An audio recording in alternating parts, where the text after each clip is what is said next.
Don't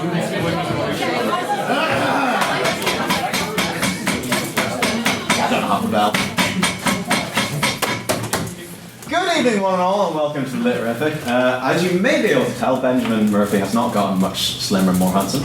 He is away on it's a commitment which he has to be at, which is much more important than being here, which is true sacrilege. But I'm happy to fill in on this part, and tonight you will have to either enjoy or endure me, as you prefer. We have a few announcements to begin with. Next week we have our special presidential debate with the US consulate. You may have seen the event page on Facebook. A lot of people said that they're going and interested, but you need to RSVP us and so that we can put you on the spreadsheet because we need to let the consulate know. So if you have said that you're going or interested, just make sure that we know and we can put you on the spreadsheet. I think we have a maximum of around 40 or so people, and we have 15 or so spaces left, so I think we have some room. You may have heard this weekend is the QUB IB. Minimal excitement. Thank you. You can come along. We have a few speakers representing us, and you can come along to we'll all be in the NBC from early on Saturday morning, and as far as I'm aware, the competitions will take place throughout the NBC and the club rooms in the SU. But if you come along to the NBC, you can get in touch with one of the council members and find out where you can go along to witness some prime debating. We also have a workshop tomorrow evening with Ollie Donnelly, who will be one of the CAs for the competition. If you want to come along, it's 6:30. There's an event page on Facebook. We shared it with the Literific. You can find it on there. He'll teach us all the very basics of what they look for in competitions, which is going to be quite different to what we discuss here. Craig Miller. But he will teach us the very basics of what you look for and how to succeed in competitions. We also have a few upcoming debates which have some spaces still left to fill. We have debates on Trident, Hiroshima, the Chilcot Inquiry. At the moment, I believe we have at least a minimum of one space on each side, so if you're interested in any of those, please don't hesitate to get in touch. We'll move now to a little bit of private members' business. If you have any news or if you've seen anything in midweek that you're interested in that you'd like to bring to the attention of the House. Anyone? Yes, sir. So, what does everybody think about the increasing tensions between NATO and Russia? For example, the build-up now along the Russian border from both NATO and Russia is the largest build-up of military force along that border since the Cold War. Stop making a scene, man. Anyone want to make a scene? Any response to that? Yeah? No, Colin, after you. I think it's just a result of the West essentially being fooled in the Middle East, and basically Putin's clearly been strong on them and they've been getting their tactics all wrong, and what's happening in Syria is just a direct result of all this, and it's escalating into Eastern Europe. So it's the first time Russia, basically since the fall of the wall, has actually showed some kind of force and starting to tell the West no instead of yes all the time. So it's just a result. Any response, Chris? Well, it's not the first time. Ukraine ring a bell? No, but I mean in the last few years, literally last 3 years maybe, Putin's been getting attacked right. Well, you say right. You know, the man is bordering on a fascist. What? Come on! Any response to that? Harry down the back. Well, I mean, it's much less useful to look at it through an ideological lens. Whenever you consider the implications of the EU's involvement in Ukraine and the subsequent fall and the rise of ultra-nationalists loyal only to the Ukrainian government, it's a clear response by Russia to reassert its own control over the neighbouring buffer states, which has been Russian military and political ideology pretty much since the Tsars. As far as the NATO build-up, it's also matched by Russian war games, particularly in the northern the peninsula of Finland. So it's hard to tell which one is the aggressor here, but it certainly is an extension of mutually assured destruction, or the idea of if both sides show power, then the risk of a bigger involvement will collapse. However, I don't see an end until at least the Crimean situation simmers down. Any other pieces of the news that you'd like to bring up and discuss from the past week? Darren? Thanks so much. As a member of the Alliance Party, I'd be interested in hearing what the House's opinion is on Naomi Long becoming the new party leader. Naomi Long, any thoughts? Tom? Brilliant. Brilliant. I'd agree. Kira, yourself? I, for one, support our new leader. Very good. Any opposed yourself? I'd like to know if Naomi will fix the focus on Belfast and the detriment of the country that the Alliance Party has traditionally showed. Yeah, it was actually, she mentioned that actually in yesterday. She's put an emphasis on building up associations in, for example, Westeros, which got quite a big membership margin in other places. So, especially for the local elections in 2019, we're planning to build and hope to have success over there. So, I'd agree that'd be a priority for myself too. Any final private members' business? Anything else you want to bring up? No, John? I want to know how's the opinion on Heathrow? Good question. Anyone? I think it's splendid. Splendid. Kira? Why? Disastrous for the climate. Disastrous for the climate. 40 years too late.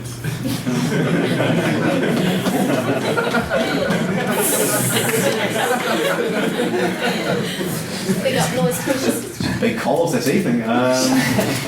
Anyone want to make an elongated point on Heathrow? Stefan, yourself? I think Gatwick should get one as well, just to make things even. Finlay? I would just suggest to the House that given how far away some airports are from the cities they claim to be in, would it have been better to designate Belfast City as Belfast London?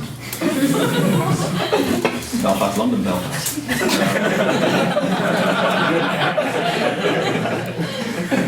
Who said that? I think that concludes private members' business. Very productive discussion. Normally in this position I'd hand over to the minutes, but I feel odd because I need to hand over to myself. Does anyone have any suggestions as to how I might? Go and sit down and come back. That's been too long. Watch this.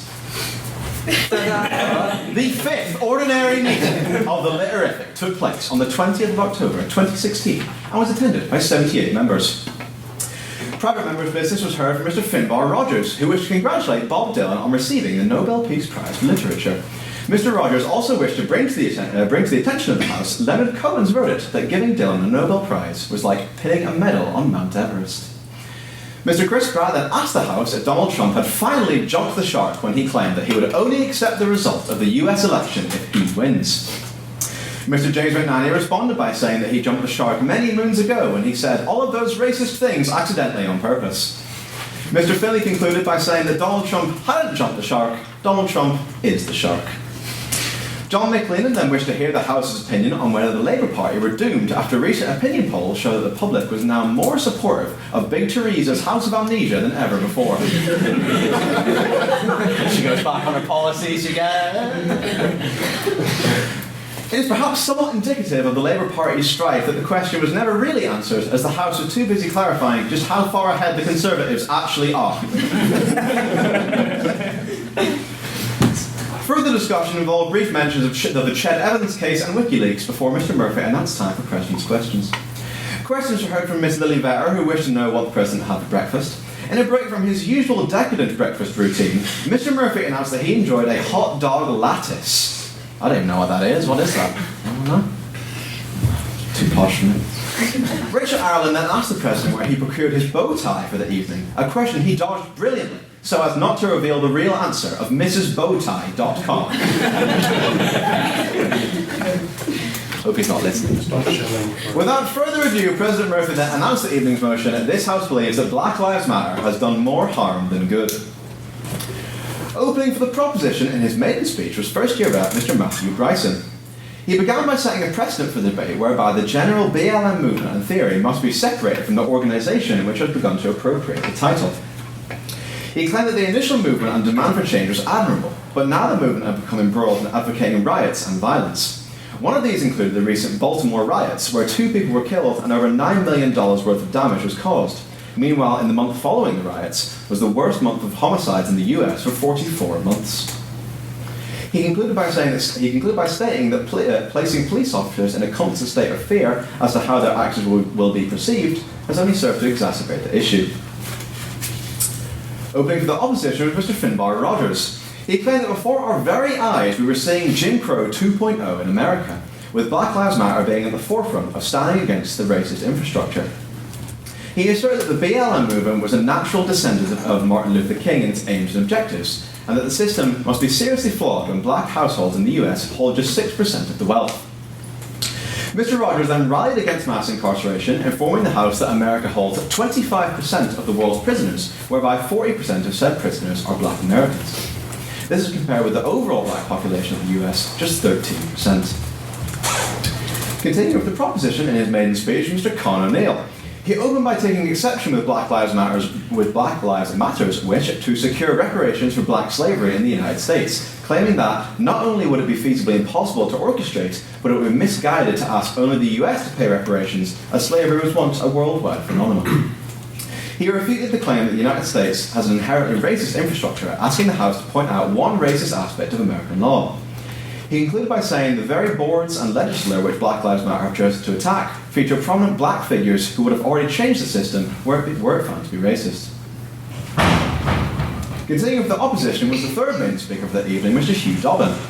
He asked the House how it was when the black population in America was finally making their voices heard, that they were now being told how to behave and protest in a way that was acceptable to the white establishment. He claimed that Black Lives Matter are not perfect, but the idea that negative aspects have somehow overshadowed how they have successfully brought the debate regarding police brutality and institutionalized racism into the fore in the States is ludicrous. Concluding with the proposition was Dr. Craig Miller. He claimed that Craig Miller of 2013 would have very much been behind the initial BLM movement, as it served to highlight some of the problems within US society and brought the debate into the limelight. However, in 3 years, a lot has changed. He claimed that the BLM movement now is simply headed in the complete wrong direction of inciting violence and riots, wherein it should be focused on issues which are really causing the subjugation of black America, a lack of education. He claimed that the disparity in education between majority white and black areas, coupled with a minority of police officers who have taken excessive action, were the real issues that must be tackled. Concluding with the opposition and still the debate was Ms. Katarina Schwartz. She claimed that Black Lives Matter has never asked for riots or incited violence, claiming that they have always been the first to speak against feigned deaths. She went as far to say that simply existing as a black man or woman in America was an act of rebellion against the fundamentally racist infrastructure. She claimed that BLM were doing far more good than harm in raising the issue of the de facto segregation and ghettoization of black communities and serving to raise awareness of police brutality. Questions were heard from Deborah, Killian Thompson, Alonzi, Ashley Kane, Layla and Shifa Dixon. A vote based on personal opinion was taken before the debate which read 0 ayes, 16 nays and 18 abstentions. Meanwhile, a casting vote based on speaker's performance on the motion "This House believes Black Lives Matter has done more harm than good" was taken, which read 12 ayes, 29 nays and 9 abstentions. May I take the minutes as read? Aye. Thank you.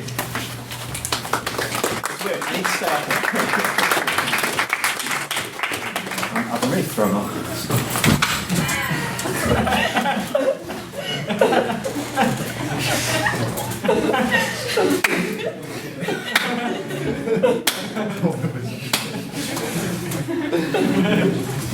Presents questions for the evening, anyone? Rachel, yeah? Where did you get your tie from? Good question. Next, apparently. I'm told. Next question, Kira. What did you have for breakfast? I stayed true to my working class roots, unlike Benjamin Murphy, so I enjoyed some cinnamon crunch cereal this morning. If anyone says cinnamon isn't working class, I'm coming after you. Next. Any others? Thank most. Oh God. Well, without that, I will call upon the first speaker for the proposition, which is Mr. It's weird being on this side. Miss Ellie Newton to bring in the case for the proposition.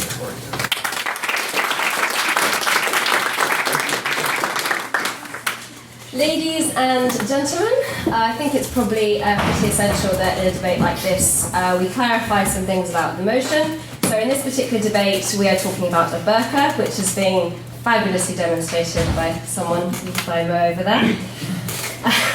And so we're talking about covering, leaving just the eyes. We're not really covering the niqab, head covering in this particular debate.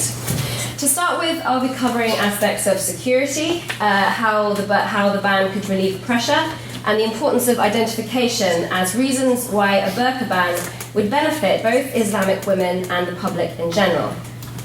So to begin with security. We here in Belfast are in quite an interesting position. When the rest of the world hears terrorist, extremist groups such as Al-Qaeda or ISIS spring to mind. However, in this part of the world, a face covered by a balaclava may be a more prominent image.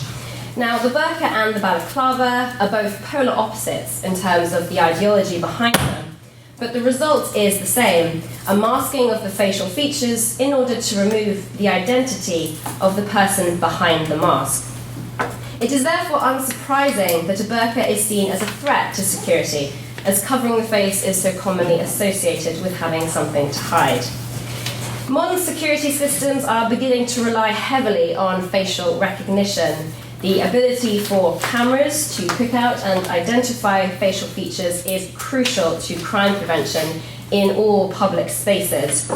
Insistence by females to wear the burqa provides a socially acceptable disguise that could hide anybody from the everyday bank robber to an extremist bomber.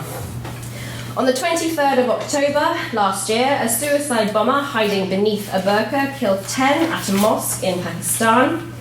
On the 11th of July in the same year, 14 were killed by a suicide bomber in Chad, again concealed by a burqa. In 2009, a bomber killed 19 people in Somali. In February 2010, 54 bombed in Baghdad. December 2010, 41 killed at a security checkpoint in Pakistan. I could go on. All of these attacks were carried out by either men or women using the burqa as a disguise. On that point? Yes. Surely, if they're using a burqa to presumably hide the explosives they have on them, they could just wear a large coat. After all, it's not like they have explosives on their face. Absolutely, they could. However, they wouldn't be recognisable on camera if they were wearing a burqa, whereas they would be if they were simply wearing a large coat. So a suicide bomber is hardly Yeah, recognizable. It's also not, it would be foolish of me to only mention attacks or criminal activity that only goes on in extremist groups. In August 2010, a man successfully robbed a bank in Silver Spring, Maryland, while dressed up in a burqa. January 2011, a man wearing a burqa attempted to rob a bank in Philadelphia. Similarly, 3 years previously, 3 people robbed a bank dressed up in burqas, and a police officer ended up being shot. Again, I could go on. Anti-masking laws are far from uncommon. For information. Yes. Most of the attacks you've described so far describe men covering themselves Or women, in burqas. actually. Some of them are women. Well, most of the ones you've described have had men covering themselves in burqas. Can you explain to me why women, who view it as like a religious obligation to wear this, should have to take the burden of having to de-veil themselves for what men have predominantly committed crimes in their religion's name? Well, firstly, it's not a religious burden, as I'm sure one of my colleagues will be pointing out later on. It's not even mentioned in the Quran to be covering of the face. And secondly, I think that security takes precedence, especially when so many people could possibly be killed. Now, many states... no, not at the moment. On no level, many private companies, especially banks, reserve the right to request people to move their headgear, if this could be cycling helmets. It is common sense. Not only is someone wearing a burqa indistinguishable on camera, which is so vital when it comes to crime prevention, but also more dangerously than a helmet or a balaclava, the full body covering doesn't even make the outline of the person visible. The gender is completely unknown. And this is currently acceptable in public. It's a gift to the everyday criminal. Now, many women do claim to wear the burqa out of choice, and we have to take their word on this. However, many do wear it under certain social pressures, and we know that this exists, family and social pressures. I argue that a ban would actually give liberty to many women, as a legal ban would provide the perfect reason to not wear one. I would go as far as to say, as more women have the control over the country that they live in, then what garment they wear on their face. During this refugee crisis, yes, go for it. Is the idea of liberty not mainly choice, that women should be allowed to choose whether they wear the garment or not? Yes, no, absolutely, but again, we're talking about choice. This is a garment that's existed for over 1,500 years. Choice at this point is an interesting word to use.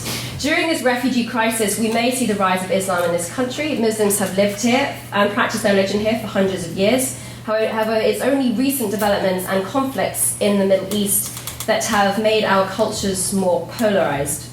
We may be criticised for our pop culture and showing youths wearing very little clothing. However, in truth, Seeing people walk around every day covered from the neck down is hardly uncommon. In fact, given the weather in this country, it's more than practical. It is the covering of the face which creates a barrier, and I fear this prevents Islamic women from becoming fully integrated in our society. A hijabi woman, which is anyone who wears anything from a scarf covering to what Mo is wearing over there, are far less likely to be hired in a job interview than someone who is not wearing a headscarf. 17 NHS hospitals around the UK disallow their staff from wearing the full veil, not just for reasons of hygiene, but also because reassurance and trust simply cannot be conveyed in the same way.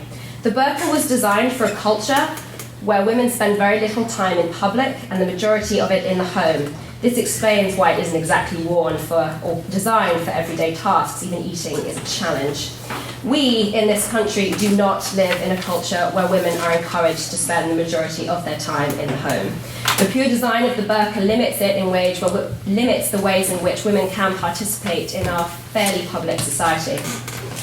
To sum up, the burqa is a threat to security. It provides a far too easy and convenient hiding place. In a world where extremist groups target the public, we cannot let identity be so easy to hide. Secondly, a legal ban on the burqa would relieve a lot of the pressure experienced by young and especially impressionable women to even wear the burqa. Finally, we are an open society where the identity of every individual matters. It is our duty to ensure that anyone who comes here can integrate. The burqa, when described in the Quran, is called a barrier, and that is exactly what it is. For these reasons, I urge you to vote in favour of the motion and ban the burqa.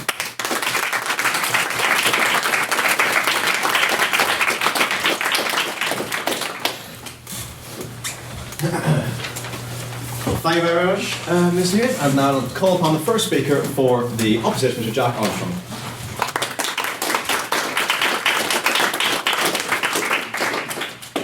Thank you very much. I'd like to begin by discussing the human rights reasons why there should not be, why I believe there should not be a ban on the burqa in these countries. I would like to begin by quoting one of the most important human rights documents that we have here in Europe, the European Convention on Human Rights. Article 5 of which promotes the right to liberty, Article 8 promotes the right to privacy, Article 9, the freedom of thought, conscience, religion, Article 10, the freedom of expression, and Article 14, the prohibition of discrimination. All of these are good reasons why we should not ban the burqa. So I think the key question here is, quite simply, do two wrongs lead to a right? Of course, it is wrong, it is disgraceful that in Islamic countries women are forced to cover their faces and their whole bodies in a burqa, but quite simply, is it not as bad for us to force women to not wear one if that is their if they feel that is their religious conviction? Certainly, if a woman is forced by male relatives, by their fathers or husbands or whoever, to cover up, that is absolutely unacceptable. But we must accept that people interpret religions differently. People interpret, whether it's Christianity, Judaism or Islam, that people interpret it differently. And some women may well want to wear a burqa of their own accord. I mean, the essence of... Yep.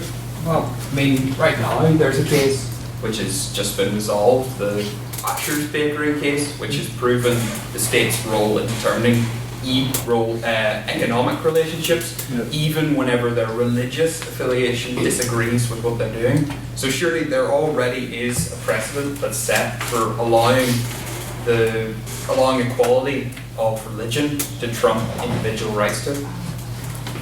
Exactly, I do think there needs to be a balance, and I have mixed feelings about the Asher's case, but on the one hand, I think you do need religious freedom, but you also need individual freedom, and I believe that a ban on the burqa would violate both. So, yes, so the essence of feminism is for women to have the same choices as men, to have equal rights to men to make their own choices, whether that's clothing or work or education or anything like that. So, is there anything feminist about a woman being forced to cover up? Absolutely not. But equally, is there anything feminist about the government, the state, telling a woman that she cannot wear what she wants? We should give men and women equal choice for what they want to wear and what not to wear. Yep. I could surely interpret Genesis and Adam and Eve walk around naked as an excuse for myself to walk around naked in the street. That isn't allowed, and surely that would be my interpretation of the Bible, but no one quibbles with the law that says I can't walk outside nude, or no one can.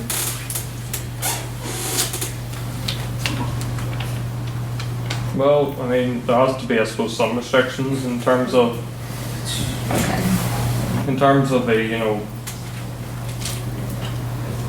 sorry, I'll just return. So, France banned the burqa in 2010, Switzerland banned it last year. So the question is, how do we enforce such a ban, which is very important?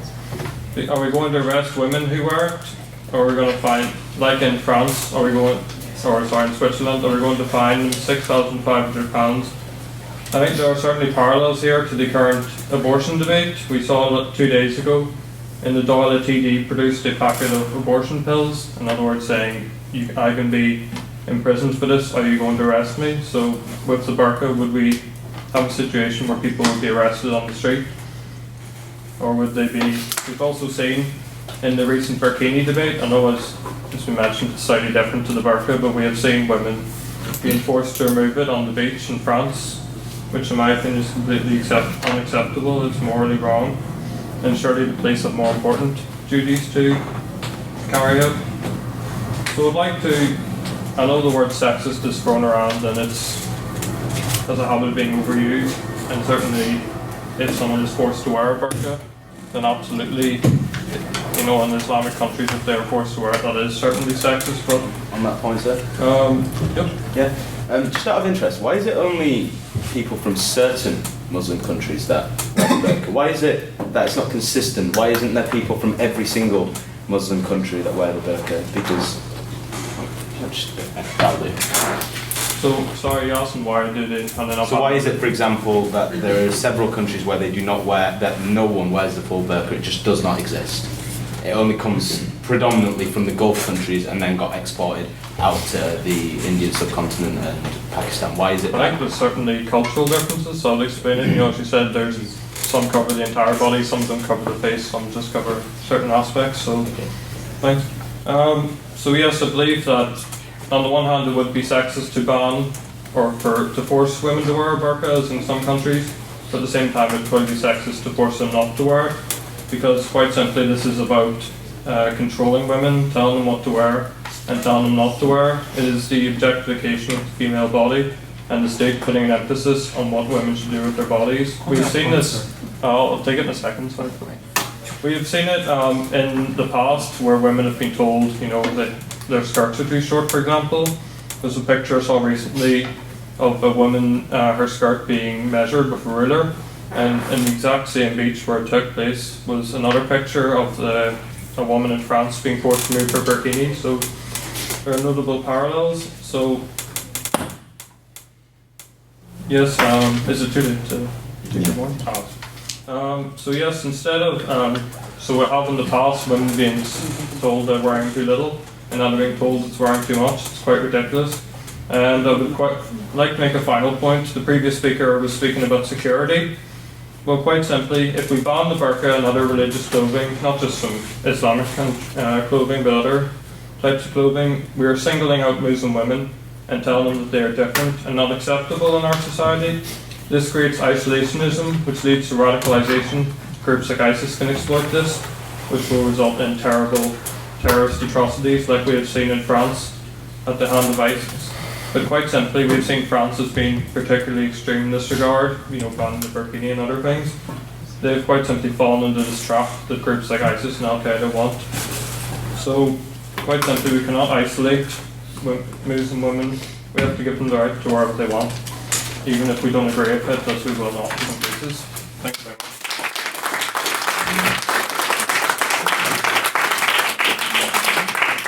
Thank you, Jack, and I'll have to welcome the second speaker for the competition, Mr. Mo Musa.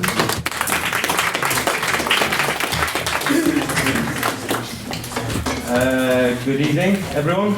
Now, I'm glad to say that I am dressed modestly as a liberal Muslim would go for.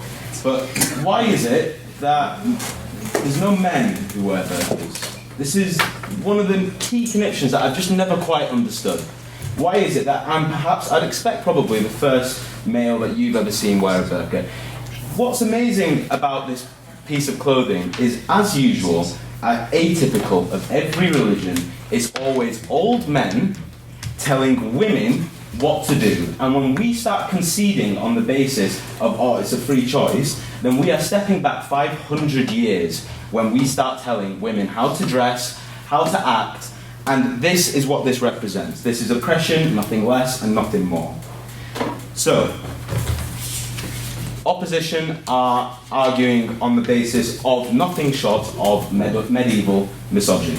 And they can label it as a free choice. But the point that I was trying to lead first up to was, why is it that it only comes out of certain countries in the Middle East? If it's something that's religion, and if it's not something that is just kind of being led down from the elders and from these kind of old standard theocratic leaders, if it was actually anything religious, then why isn't it there across the board? Why does it only seem to come out of places like Saudi Arabia and places like Qatar and the places that have oppressed women and people and minorities and the types of people who constantly get oppressed all the way through the ages?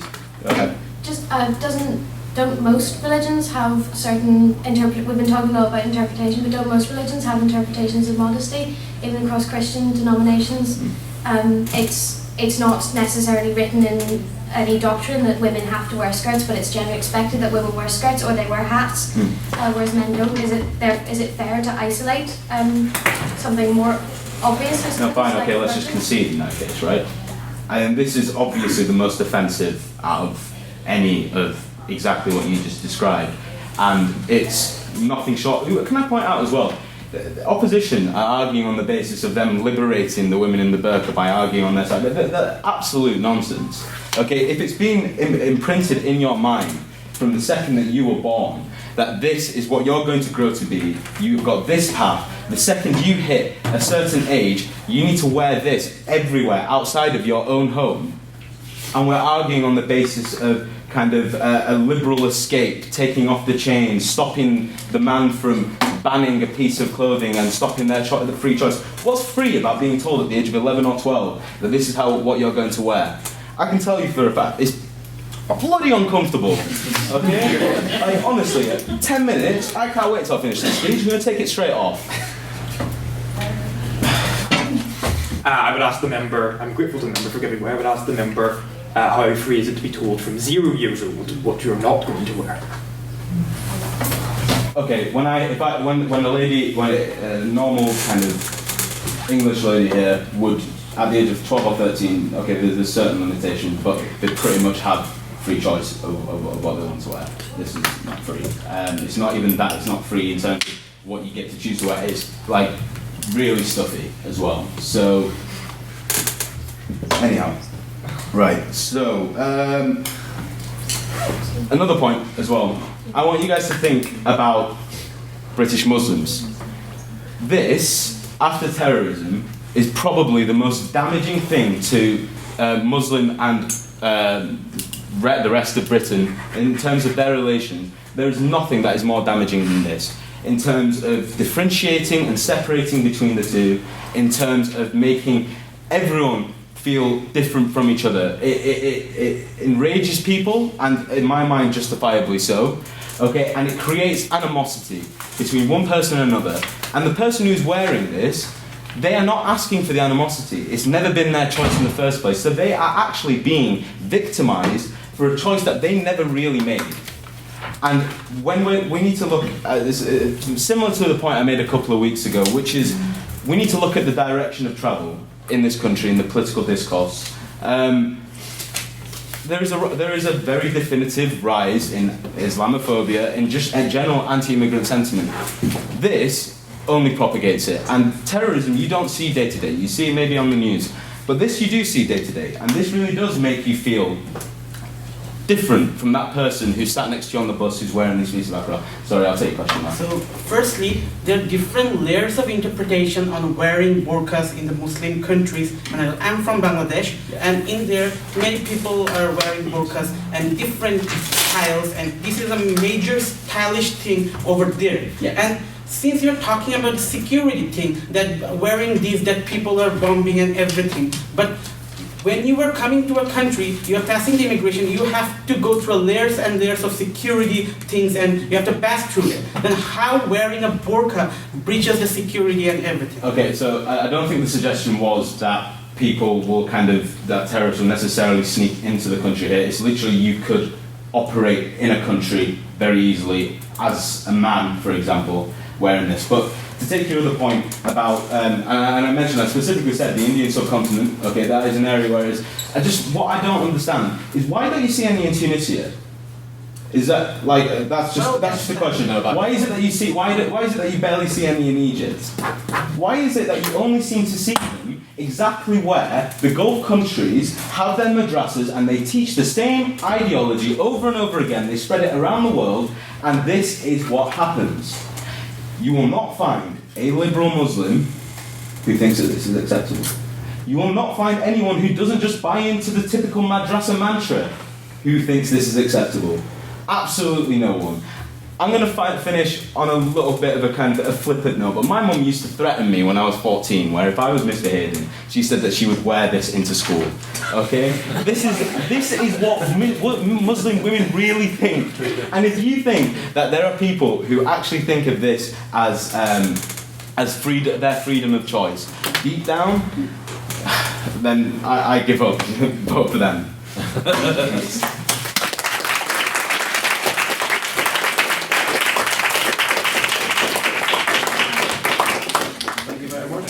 I'm going to call on the second speaker of the opposition, Ms. Shifa Dixon.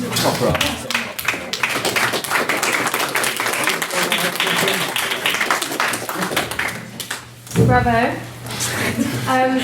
Mr. Chairman, members of the House, I stand before you today asking you to consider what we wish to be as a country.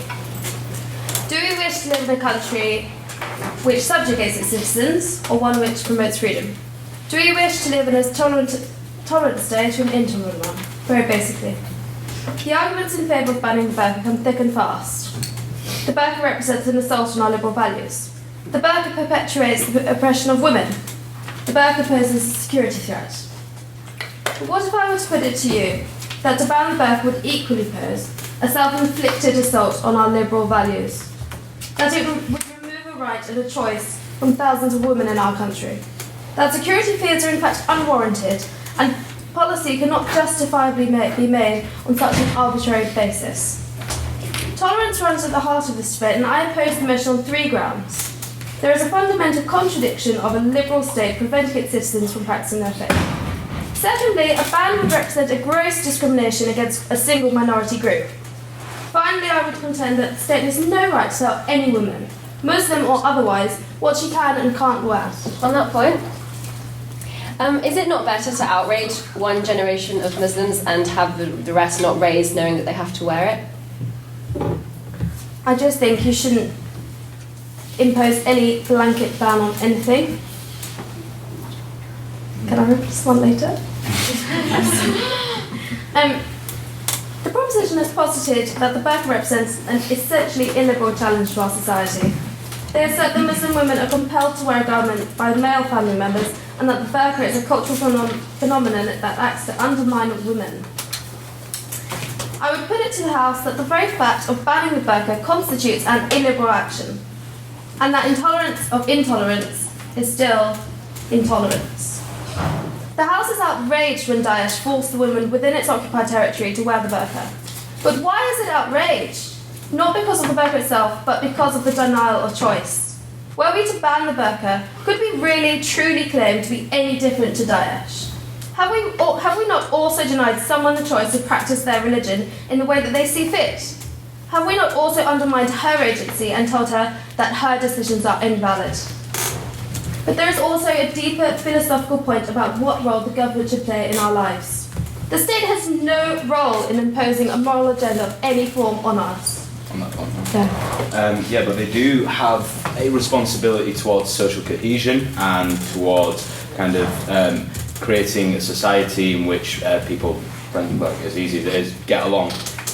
That's more important than your moral argument if we're seeing the rise of race hate attacks and people wearing burqas have actually become probably the highest target out of anyone in the country. So don't you think that their safety, them personally, doesn't that supersede your moral argument? Would you prevent Jews from living together in enclaves in North London? Or would you prevent West Belfastians from living in a separate place to East Belfastians? At what point can you impose social cohesion? I don't think you can. At what point did we decide that the government has anything other than the absolute duty to uphold our rights to freedom? At what point did we ask it to tell us what to wear, what to think, or what to do? At the point at which people's freedoms infringed on other people's freedoms. But I don't see how wearing a certain dress affects someone else's freedom. Does my wearing this dress offend you, for example?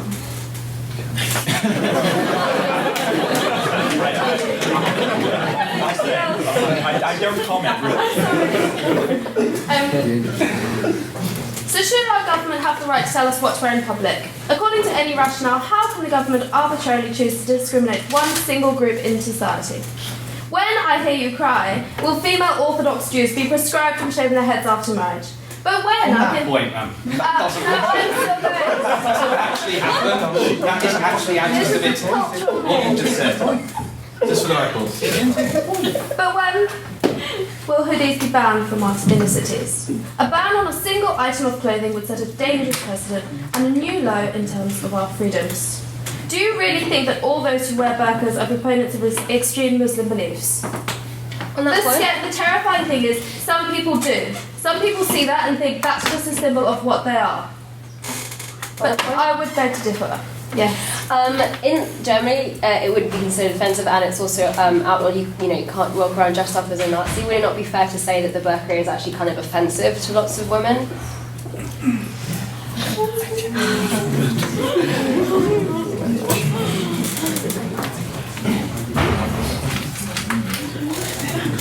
I think in this country you can wear t-shirts saying an awful lot of things, and you can dress up. I mean, Prince Harry dressed up as Hitler and he wasn't arrested. So these things do happen. I don't know what the answer to your question is. It would be ludicrous to imagine that all those who wear Celtic tops, for example, have strong anti-British sentiments. Can you really tarnish all people with one brush? Our clothes are a key expression of our identities. A liberal society is not one which restricts our sartorial choices, and thereby one which restricts who we are. That, to me, would be the truly anti-British sentiment. It is an apparently plausible argument that to ban such a garment would remove oppression of women in our modern society. However, to ban the burqa would not empower women. A law which removes choice from women is bad for women. A law which specifically targets women is bad for women. And a law which oppresses women is bad for women. A ban on the burqa is a fundamentally anti-women law. It impinges on a woman's right to control their bodies and their minds. And for many Muslim women, to leave the house without the burqa would leave them feeling undressed and exposed. Friends of mine have compared it to the feeling of leaving the house without a shirt and walk around in your bra all day. And that can make them feel really uncomfortable. And all women should have the freedom to practice their religion, participate in their cultural heritage, and express themselves through their dress. By banning the burqa, we remove that choice. The proposition argues that men are always making a decision for women. By voting to ban the burqa, we would also be making a decision for Muslim women. Finally, members of the House, we must ask ourselves why we are proposing to do this. A ban is highly provocative, reactionary, and a dangerous development effect for the whole of society. A ban represents direct, overt discrimination which will only stoke feelings of oppression and radicalisation.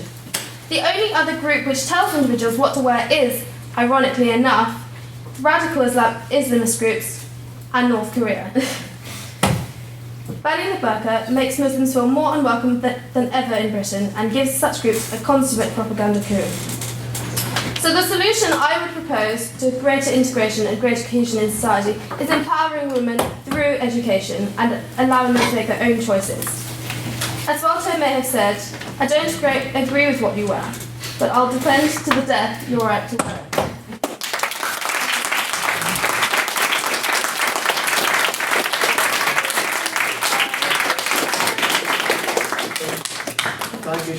We go one week without mentioning bloody Nazis. Concluding the proposition is Dr. Craig Miller.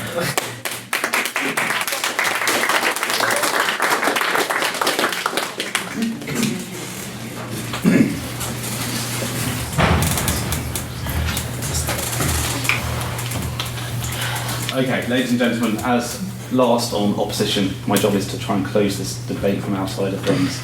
There's been quite a lot of things that have been said. I like the idea that Jewish Orthodox women have to shave their head, being of the Orthodox Jewish persuasion and being in an enclave in northwest London. I've never seen that.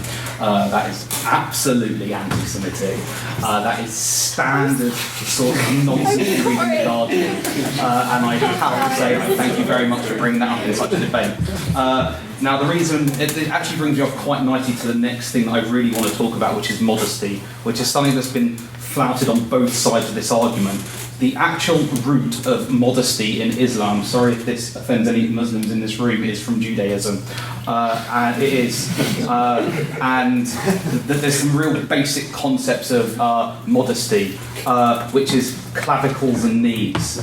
Okay, that's actually what it says. There's no real room for interpretation around those points. Okay, so it's not one of these things where you can actually go, oh, there's wiggle room, there's room for interpretation. There isn't with modesty. It's absolutely black and white. I'm going to also talk about the whole idea of culture versus religion, and that a burqa is pure and utter culture. And I'm going to try and explain where there's some other cultural norms that we in this country seem as completely unacceptable. And finally, I didn't think I'd be getting onto this, but I'm going to try and talk about the role of the state, which I really thought would not come up in this debate. Okay, so in terms of first prop, he mentioned that biblically we talk about modesty. Now, look, I'd love him to come and try and tell me, when did modesty from the root in the Quran, in the Torah, and in the Bible become covering everything? Never. I'd love him to stand up and tell me, when did it become covering everything? That's what he said during his speech. And I guarantee you he can't, because it's absolute nonsense. Yeah, go on. My point wasn't that it is in the Bible. Like, you could say, for example, people here, you know, you have the DUP going on about they're against same-sex marriage and stuff because it's against the Bible. The point is people interpret it in different ways. Okay, thank you. So, look, I've already discussed this is not interpretation. This is absolute black and white. He's quoted, biblically it is to do with modesty. There are his exact words, and that's what he said. It's nothing to do with it. It's 100% cultural. The burqa came from the Byzantine era. It's pre-Islamic. There is no religion in it. It's pure and utter culture.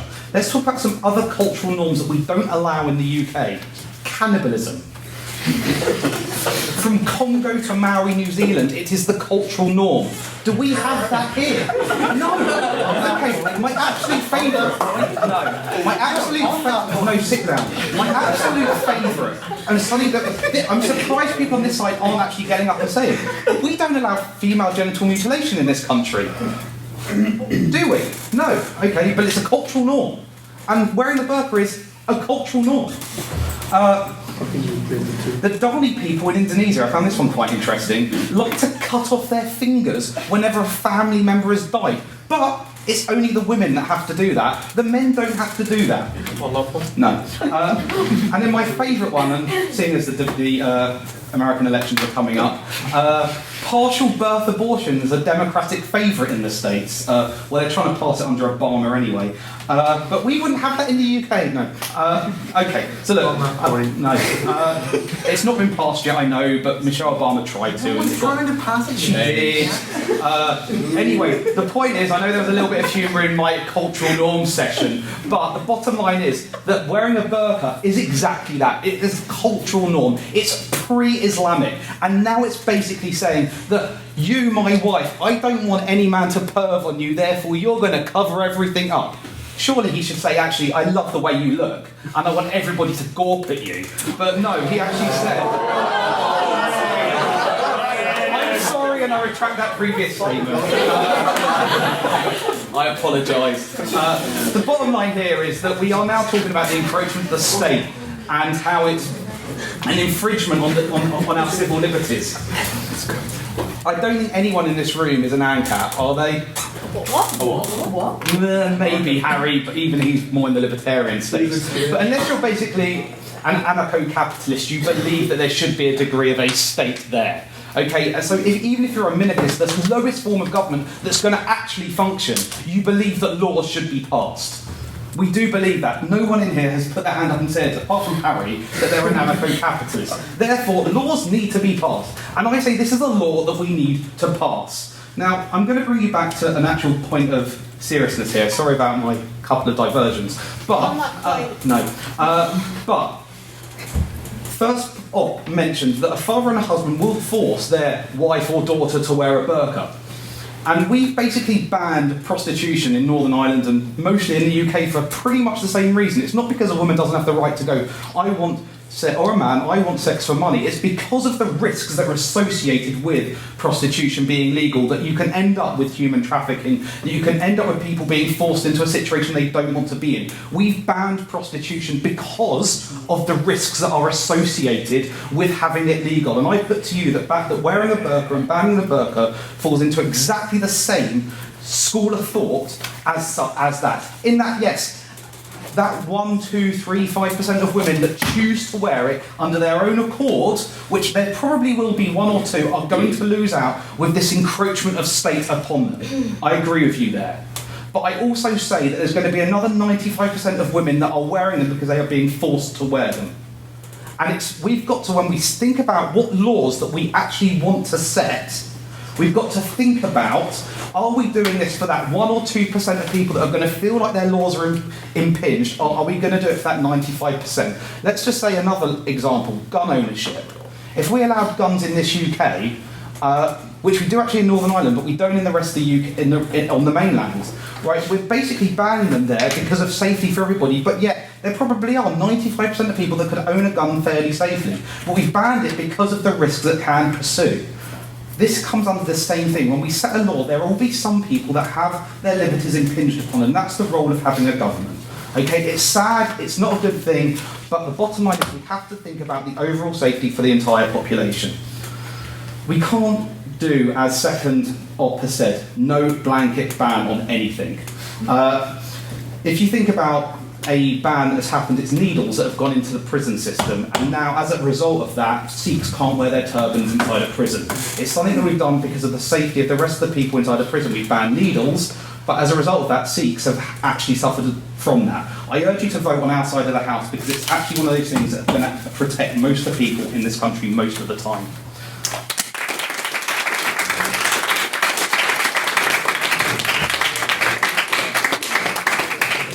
Thank you, Dr. Miller, and now concluding for the opposition, so the debate was Karina Schwartz.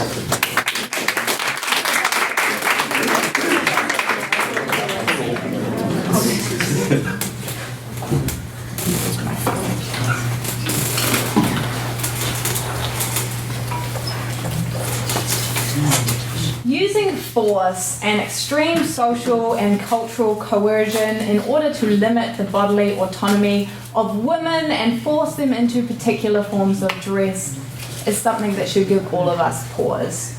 And when those women are structurally disadvantaged and marginalised in their society by their own culture and by mainstream society, we ought to think twice about whether we are okay with replacing one form of repression for another. Because it's the same kind of denial of bodily autonomy, regardless of whether it's the state and the majority of society doing it, or whether it's religious leaders, husbands and fathers.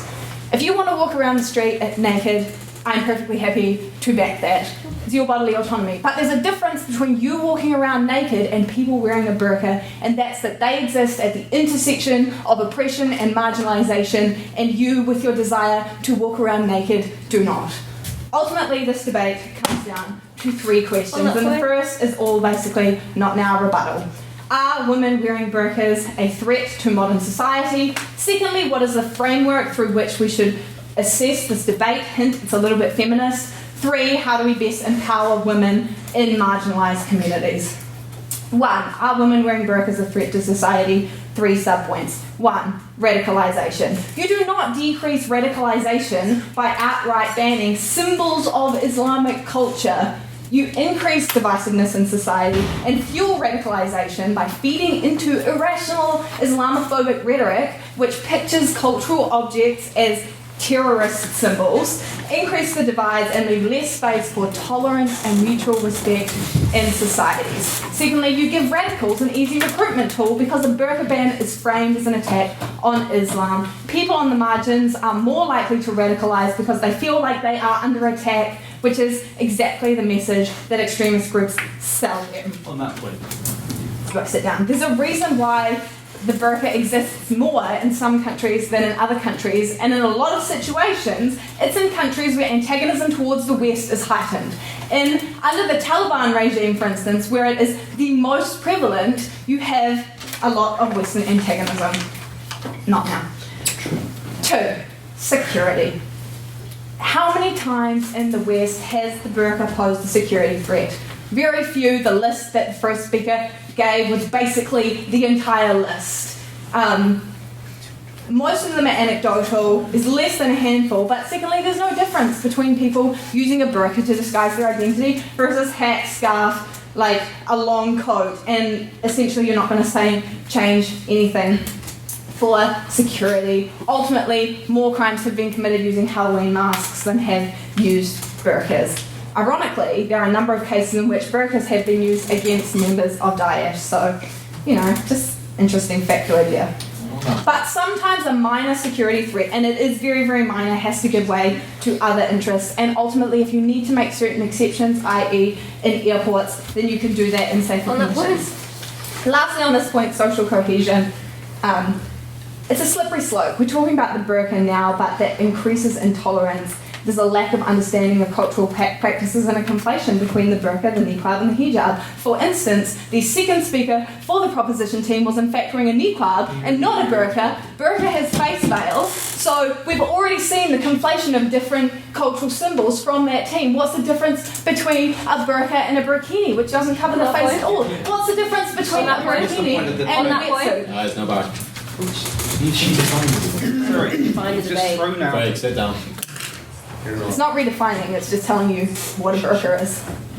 Okay, secondly, what's the framework through which we ought to assess this debate? Ultimately, it's a stakeholder debate. The people we all agree we care about the most are the people most marginalised. We want to empower women to have freedom to make choices for themselves. So ultimately, we care more about those women than we do about marginal benefits to the other things. So even if you think security is marginally increased by banning the burqa, we should still care more about empowering those women than we do about that security threat. Because they are the people most at risk in this context. They're the people most marginalised in the societies we're talking about who will not receive protection from anybody else. Secular society and secular principles are already dominant. Literally less than 2,000 women in France wear the burqa. The domestic intelligence services estimated 367. The 2,000 figure was a random guesstimate from a newspaper.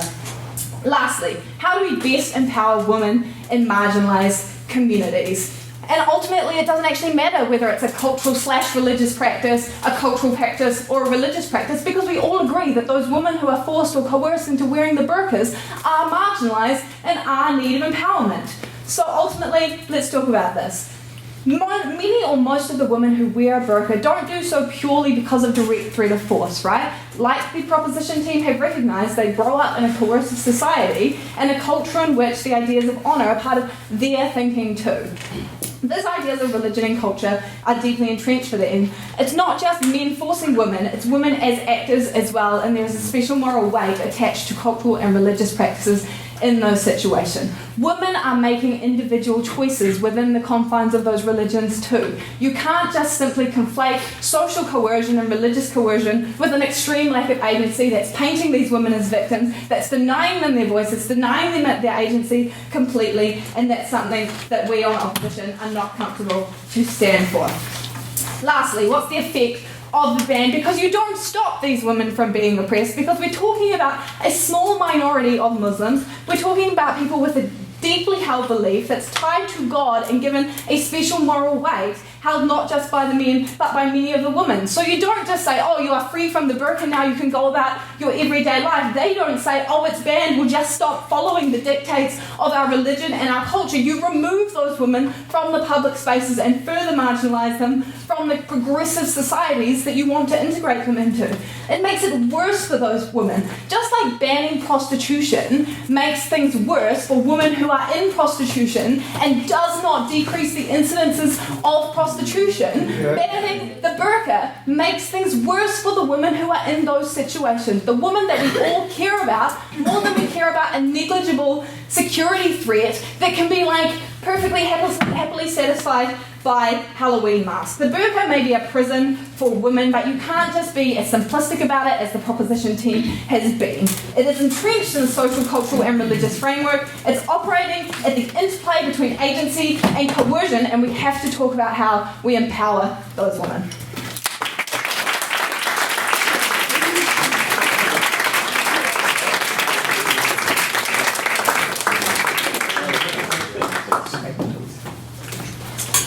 Thank you very much to all our speakers this evening, and a special thank you to Ellie and Shiva who are making their first speech for the society. So congratulations.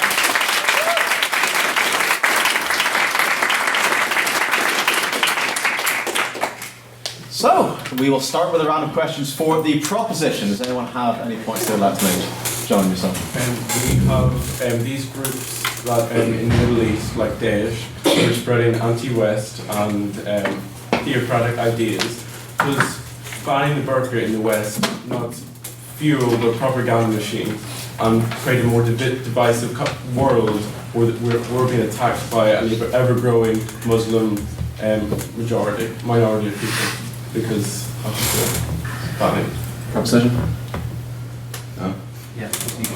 No, you go first. I was just going to say that I think that when you're coming to radicalisation, anything from radicalised people, I think that the first wave, from what I understand, of radicalisation came from when there wasn't Western intervention, when I think the Serbians were getting massacred. I think that was the case, and as such, that was a reason to radicalise people, was by not intervening.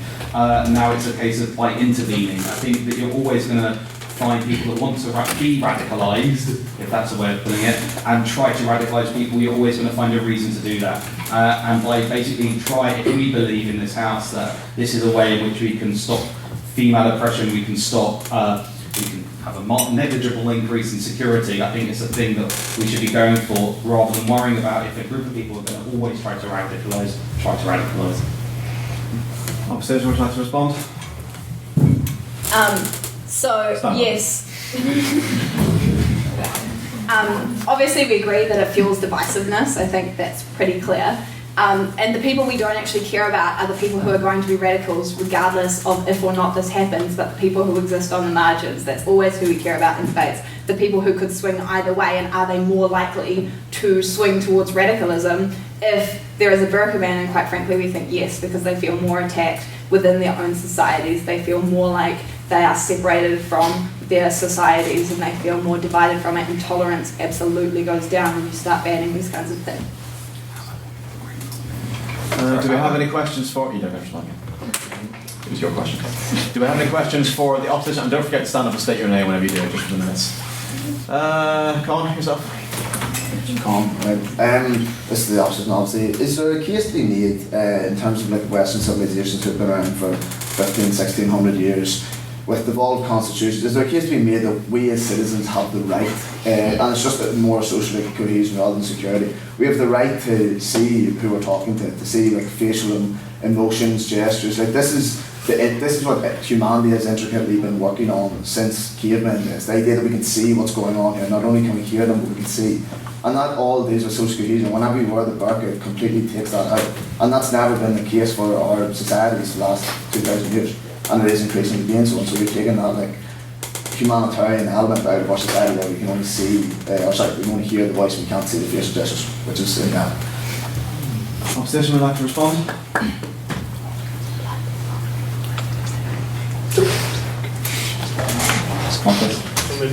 Here goes. Yeah, I can see your point, but I think when you mention the constitutions, especially since World War II, the number one thing that exists in the West is individual liberty, is personal and religious freedom. And so I think while it's important to see what other people are doing, I think the most important thing is that people have the choice to wear and do what they want as long as it's not criminal acts or things like that. So I would say that is for me the priority, that people can wear what they want. So. Proposition response? 2 points. I think, yeah, you're right. I think that, well, we all know 60% of communication is non-verbal. So by covering everything up, we've lost 60% of communication with that person anyway, so we can't actually, basically, you basically flipping a coin to try and work out what's going on with sarcasm. But in terms of actually the point about civil liberties, I think when I bring you back to the third ops point, I think when you've got to look at the people that are on the margins, is what you just said, and let's just say that the people on the margins are feeling sort of not liked or not involved in what the UK government are trying to do. There might be people that when you change a law like this might be actually going, actually, yeah, they actually are on my side here. So they actually are engaged in my liberties. They are engaged in my thoughts and my principles and what I want to do. And as a result of that, that's what we have. We have a liberty. We have liberty in our society. That's what we want in the Western culture. And that's what's been happening since the Second World War. By you standing up and going, well, actually, by banning that, the reality is 1 to 2% want to wear it. Where'd you get that statistic No back and from? forth. No back and forth.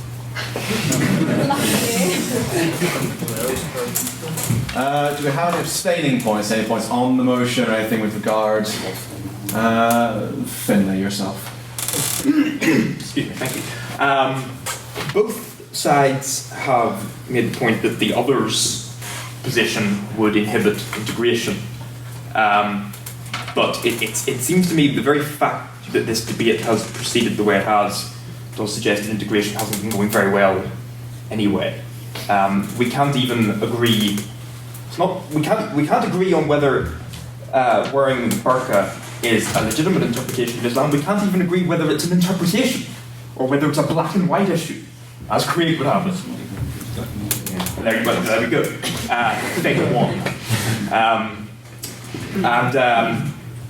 Chief maybe knows she tickles my fancy by talking about the great British liberal tradition, but either way, it doesn't look.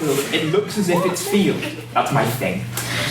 It looks as if it's field. It looks as if integration hasn't happened, and the reason that's important is surely the most important voices in this debate should be the voices of Muslim women who are wearing burqas. And there aren't any on the panel, I didn't even see any in the room. And I'd like to ask both sides, you look fabulous now, but I don't think you quite cut it. I'd like to ask both sides just to comment on the fact that integration in Britain has been going so badly, we don't even know what women who wear burqas think of them. For full disclosure, we didn't approach the Islam Society after we. Oh no, I'm not saying. Oh no, I'm not. For full disclosure. Proposition, would you like to start and then we can move over to the opposition? Promptly, please. It's actually very difficult to find any woman who actually wears the burqa to comment on it. A lot of them, in fact 90% of them, I was watching a BBC documentary about it, they will refuse to comment on it purely because of the influences that are on them. And yeah, no, obviously it's incredibly hard for us to find, and it probably would have been better if we had a Muslim, a Muslim and a female, but obviously it would have been better to have the cohesion of that.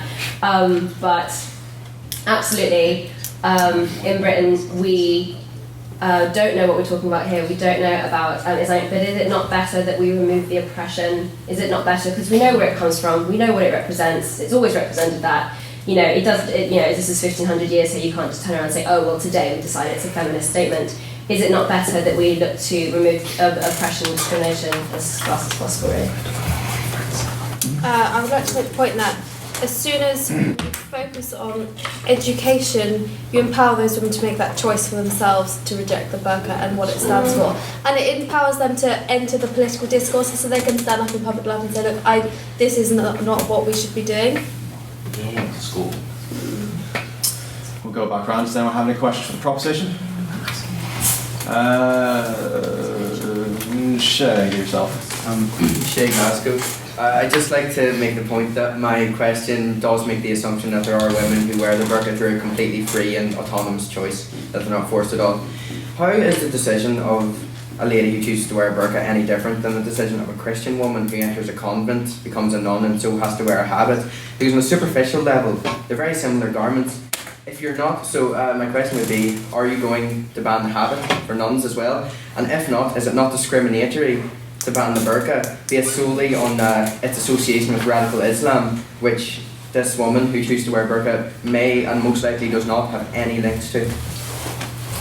Well, first of all, the habit is extremely different from the burqa. We're predominantly talking about face coverings in this particular debate. We define emotion, and that's the way that we kind of attacked this debate. Secondly, I don't know the exact statistics, but I'm probably sure probably less than 1% of the Christian population are within monasteries. There's also no requirement in the Bible for every single female to become a nun and to enter a convent. There obviously probably are women who are there from parental pressures. But that's something that doesn't, it's not like Islam where it is across the board. That is a fundamental part of their religion. It's not even remotely similar. You know, nuns are a tiny percentage of Christians, whereas depending on what country you look at, sometimes up to 60%, sometimes only 40%, but a huge majority of women are wearing the burqa, so I think it's a very different, it's like apples and oranges.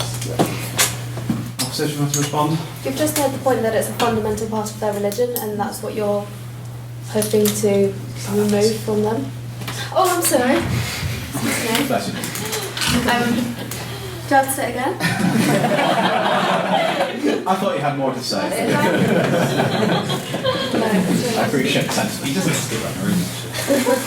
Anyone have any questions for the opposition? Jason, yourself. It's Jason Huntley. My question's for obviously the opposition. I'm just wondering whether you don't take the point that your arguments seem like overly politically correct. Like you keep saying things like, is it sexist to force them to wear it? Is it not sexist to not force them to wear it? And the proposition seem to have like real grounded arguments and things like security and like freedom of choice. But yeah, so I'd just like to go. If you to comment on that, really. Well, I think we established that all the like security and those other issues actually degrade as soon as you start to critique them, right? As soon as you put on a Halloween mask or like a long coat, a scarf, a hat and some sunglasses, security threats exactly the same as someone wearing a burqa. So like those so-called practical like issues actually degrade as soon as you start to pull them apart. And what's left is the fact that this is a stakeholder debate and everyone's kind of mostly focused on what it means to be a woman in Islam. And it may be only 1% of women in Islam, and I mean there seems to now be contradiction in their case about how many people in Islam wear the burqa. Yeah. But like, it is about empowering those women because everything else degrades as soon as you pull it apart. Opposition respond then. Yeah, actually, pretty much is. Katerina does a fantastic job of kind of like placing an argument in a certain way, but can I just actually distill what she said before about the people who are on the brink of being radicalised?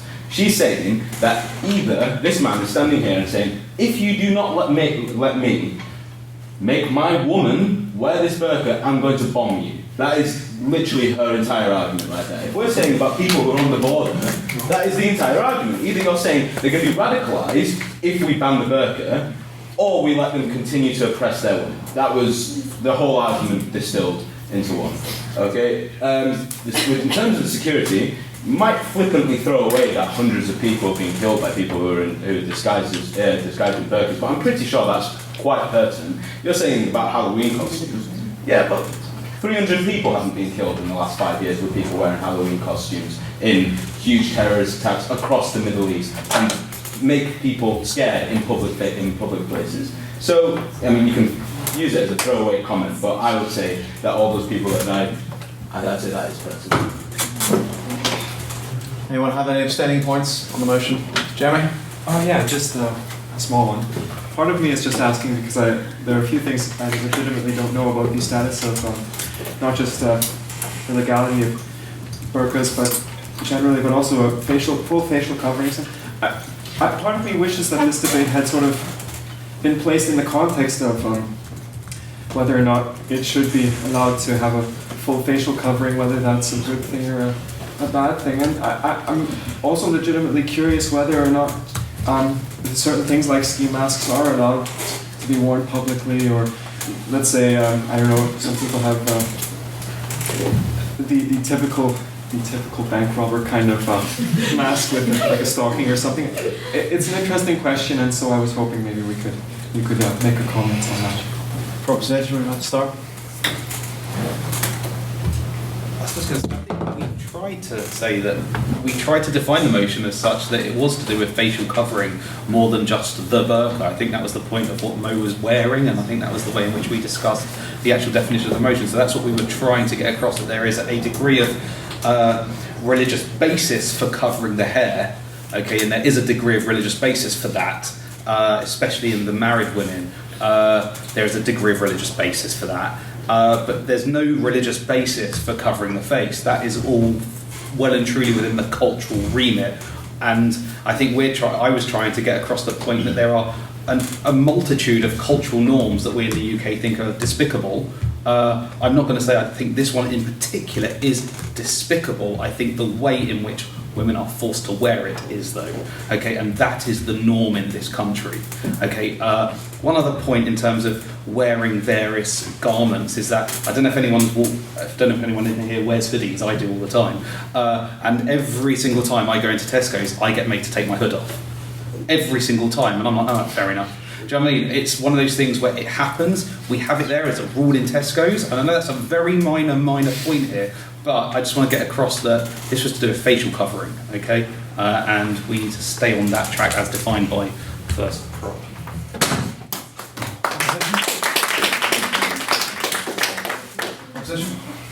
Yeah, I think your point is correct. I mean, there are many different things, as you said, there's the burqa, the hijab, the burkini, and so on. But I think quite simply, even if it isn't a religious thing, if it's a cultural thing, I personally don't feel there's anything wrong with it. I mean, you know, Craig has mentioned things like cannibalism and things, which are, you know, quite simply wrong. They're just, you know, against basic humanity. There's a difference between wearing something, you know, that may offend some people and eating other people or there's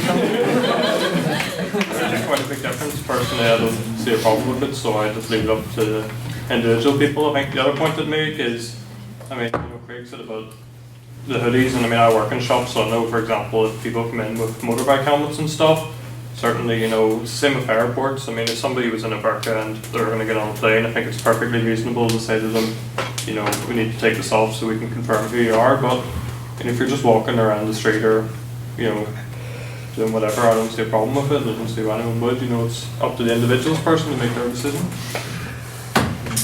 We'll have one more round of quick questions, so we'll go for any questions to the proposition. Yourself, sir. So one title. I like the way he was dressed with the burqa. So what he wanted to do is to make a point.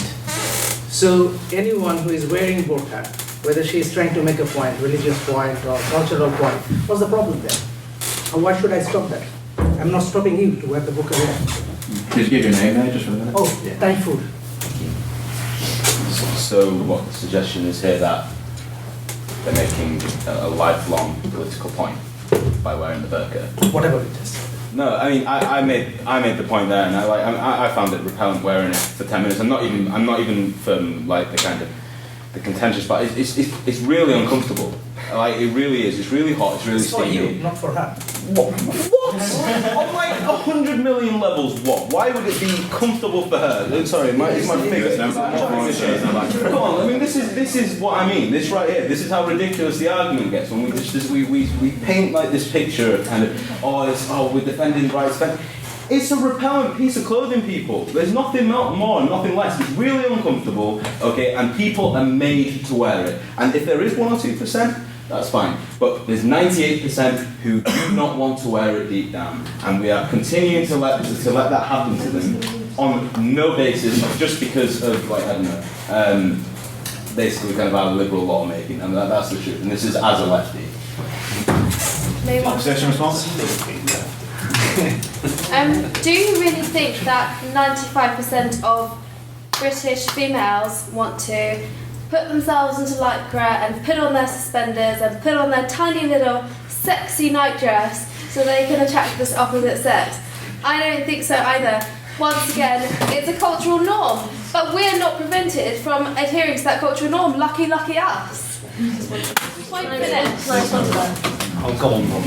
Oh, come on. Oh, come on, come on. Guys, there are rules to adhere to here. Oh, bless you.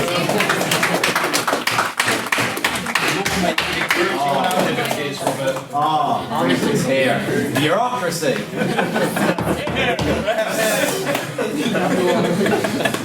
A final question for the opposition this evening in the final round. Yourself, sir. Stand up, state your name. Connor, I think more should have been said about the atmosphere of Britain at the time that we're living in now. You've got the sewage media perpetuated by Rupert Murdoch, and you've got the war in the Middle East, and you've got the West's involvement in the war in the Middle East.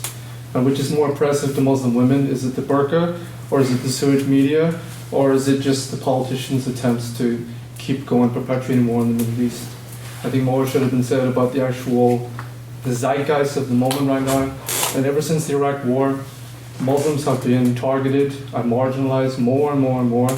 I don't think it's the burqa that's the problem. I just think it's the entire ethos of our culture and how there's no nuance. It's just absolutism. If you see a burqa, it must mean it's a terrorist. It's a security threat.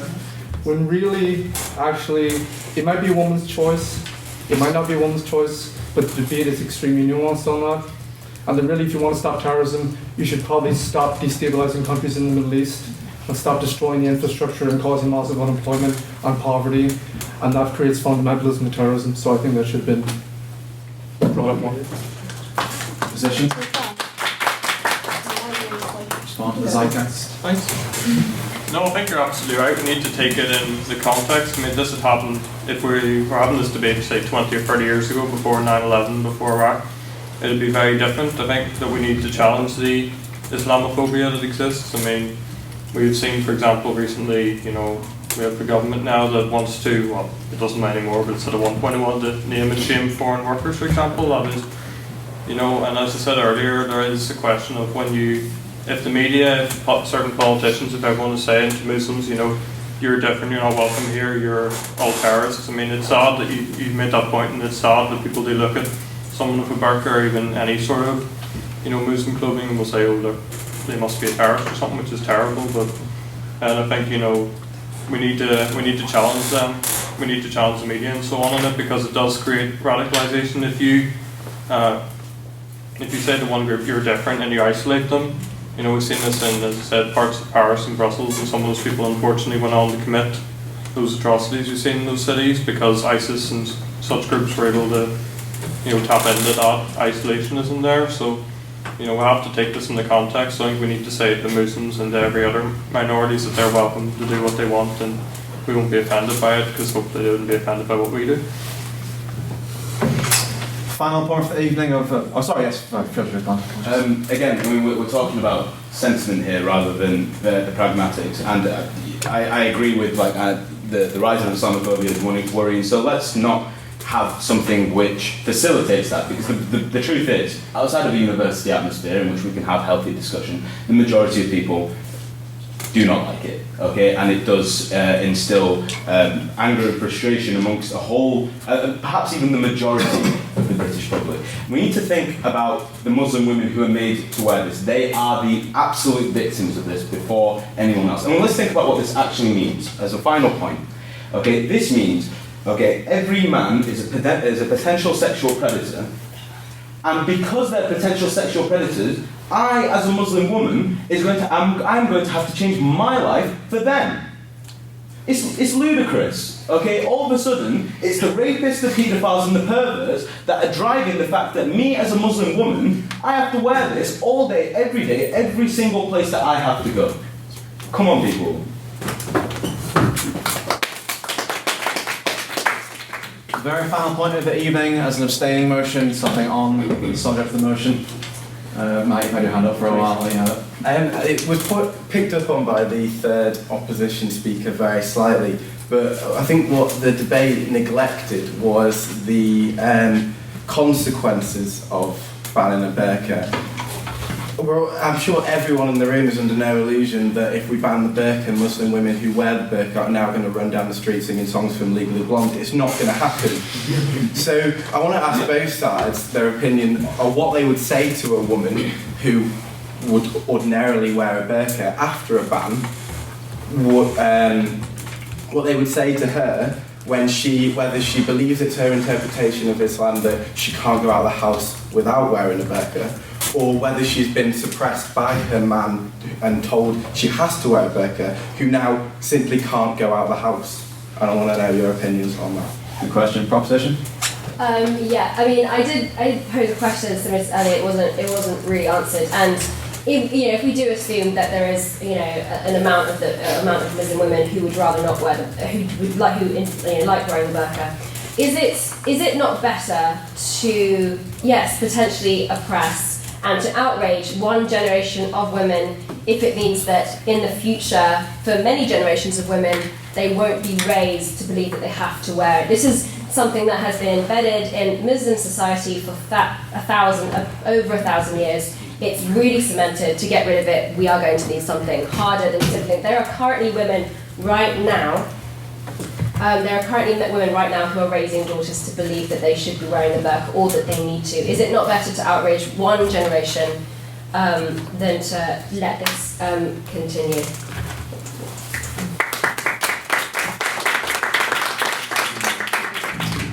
Final response to the evening.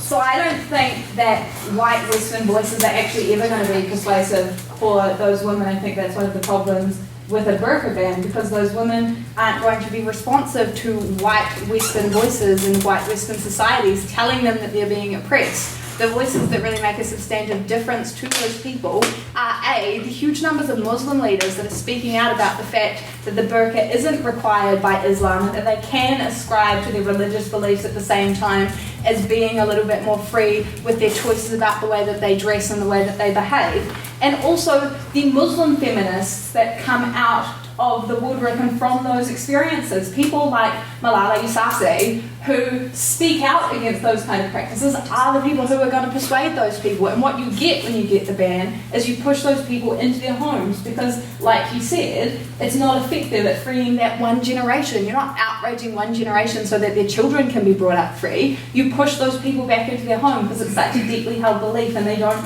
respond to that white Western imperialist ban. So then they raise their children totally removed from the Western societies in which they live in. So you don't make a change for the next generation. You don't make a change for those women. You also don't empower them while you're doing it.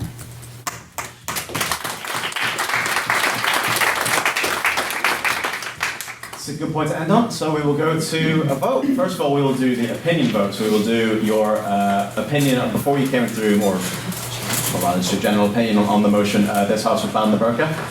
So if you would vote yes, that you believe the proposition and you would ban the burqa in your own personal opinion, please raise your hand and say aye.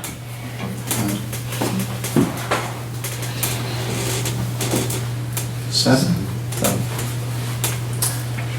And if you are opposed to the motion and you believe in your own personal opinion that you would not want to ban the burqa, please raise your hand and say nay. Nay.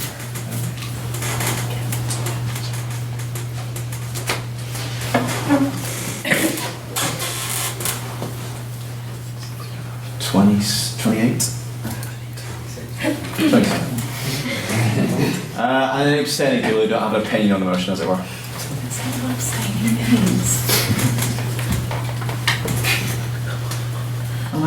Mr. Dunn. Yeah, I got it. He's on the ball.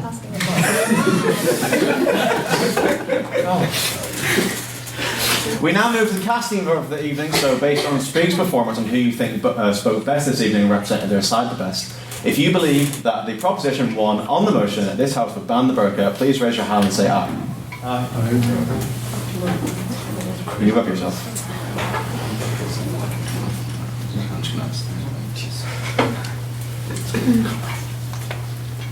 22, Mr. Dunn? Yeah. And if you believe that the opposition won this evening, please raise your hand and say nay. Nay. 12, Mr. Dunn. 11. Thanks for your questions. And any who abstain on the motion, you think you thought both sides spoke equally well or equally poorly? Yeah. It's not what 10. abstaining means. It's not what abstaining means. It's what we think. Mr. Dunn, may you announce the results, please? In this house. Great. So, the opinion vote is 7 yes and 27 noes. And on speakerability, the proposition has won with 22 yeas and 12 noes.